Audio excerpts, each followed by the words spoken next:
할렐루야. 오늘은 창세기 17장의 말씀을 보도록 하겠습니다.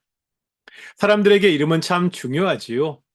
어떤 사람들은 이름을 짓기 위해 장명소를 찾아가기도 합니다.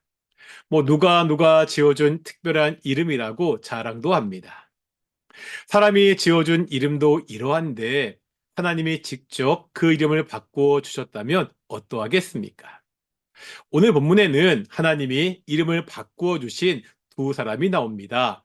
아브라함과 사레입니다.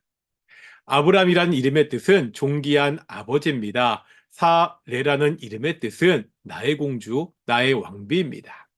하나님이 이 이름을 각각 아브라함과 사라로 바꾸어 주셨습니다. 아브라함은 열국의 아버지라는 뜻입니다. 사라는 열국의 어머니라는 뜻입니다.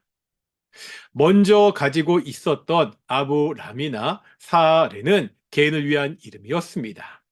아브라함이 존귀한 자가 되기를, 사레가 왕비처럼 귀한 자가 되기를 바라는 소망을 담은 이름입니다. 하지만 아브라함과 사라는 다릅니다. 이 이름들은 단지 아브라함, 사라 개인을 위한 이름이 아닙니다. 열방을 위한 이름입니다. 아브라함과 사라를 향한 하나님의 소망과 꿈이 담겨져 있습니다. 하나님은 아브라함을 부르시면서 큰 민족을 이룰 것이라고 약속하셨습니다. 이 복은 단지 아브라함 한 사람을 위한 복이 아닙니다. 아브라함은 복의 근원이 될 것입니다. 이 하나님의 약속은 계속 반복됩니다. 문제는요, 아브라함이 이 약속을 자꾸 잊어버립니다. 제대로 이해하지 못합니다. 그래서 자주 딴짓을 하지요. 기근이 오자 약속의 땅을 떠나 애굽으로 피신합니다. 애굽에 가서는 목숨을 건지려고요, 자신의 아내를 누이라고 속입니다. 전쟁에서 승리한 다음에도 여전히 하나님의 약속을 이해하지 못합니다. 자신의 종 엘리에셀이 상속자가 될 것이라고 그렇게 하나님께 말합니다. 결국은 하나님의 약속을 신뢰하지 못하고요, 여종 하가를 통해 아들 이스마엘을 낳습니다. 하나님은 반복해서 약속을 주시고 확인하셨지만 아브라함은 계속 그 약속을 망각합니다. 이런 아브라함에게 하나님이 다시 나타나십니다. 그리고서 아브라함의 이름을 바꾸어 주십니다. 이제 아브라함은 자신의 이름이 불릴 때마다 하나님의 약속을 기억하게 됩니다. 열국의 아버지. 그렇지, 나는 열국의 아버지이지. 뿐만 아닙니다. 이걸로도 부족하셨는지 또 한 번 확실하게 기억하게 하십니다. 바로 할례 의식입니다. 몸에 직접 표시를 하게 하십니다.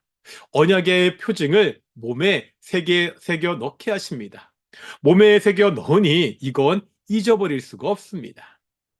우리도 잊지 말아야 됩니다. 예수님을 믿는 우리도 새로운 이름을 가졌습니다. 사도행전 11장 26절에 보면 이런 말씀이 있습니다. 제자들이 안디옥에서 비로소 그리스도인이라 일컬음을 받게 되었더라. 우리가 그리스도인이라고 불리게 됩니다. 그리스도의 사람, 예수님의 사람이라는 뜻입니다. 어떤가요? 우리는요, 아브라함 같이 자꾸 하나님의 은혜와 약속을 잊고 살고 있지는 않습니까? 우리가 누구라고요? 우리는 그리스도의 사람, 예수님의 사람들입니다. 그렇다면 그 이름에 걸맞게 살아야 됩니다. 오늘 하루 예수님의 사람이라는 이름에 합당하게 살아가는 귀한 성도님들이 되시기를 축원합니다. 기도하겠습니다. 사랑과 은혜가 충만하신 아버지 하나님, 감사드립니다. 우리가 예수님을 믿고 그리스도인 예수님의 사람이라는 이름을 얻었습니다. 오늘 하루 살아갈 때 예수님의 사람에 걸맞게 살아가는 귀한 성도들이 될 수 있도록 인도해 주시옵소서. 감사드립니다. 이 모든 말씀 예수님의 이름으로 기도드렸습니다. 아멘. 마치겠습니다. 샬롬.